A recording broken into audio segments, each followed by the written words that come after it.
So you're seriously thinking about getting solar and looking at monthly options so you can save while keeping your money. Or maybe you just don't have the funds for a large outlay, but you're unsure because you don't know if this is your forever home.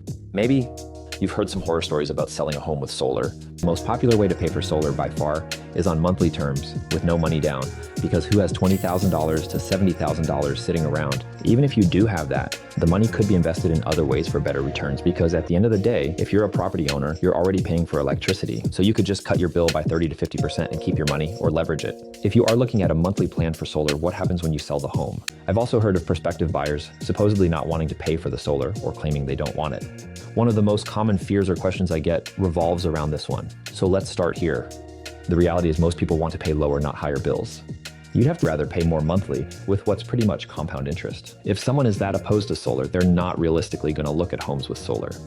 Even if somehow someone wants the home that bad but refuses the solar, it would be like someone not wanting a pool and then expecting the seller to pay for taking out the pool and filling it with dirt or concrete. It is no more than a shady negotiating tactic.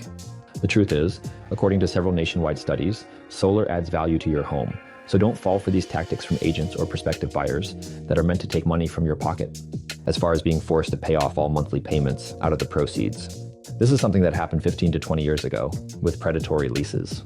A normal lease from a good company nowadays should be a much lower payment than the utility from day one, and it should be seamless to transfer.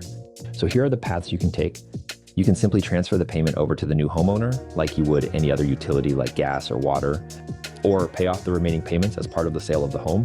The option 1 transfer is especially easy if you have some kind of a lease on the system, because it is not a debt added to your debt to income ratio. Plus, all of the warranties and guarantees transfer over.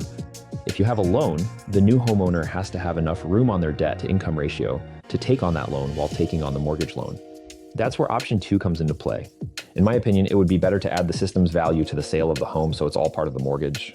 In other words, it's paid off with the sale of the home, and the system would be included in that price. So it simplifies the sale process while removing any surprises during escrow. If this sounds confusing, make sure you are working with a seasoned realtor who knows the value of solar and how to negotiate it properly. Or if you're in Southern California, you can book a call with me through the description below, and I can help you or your realtor navigate this.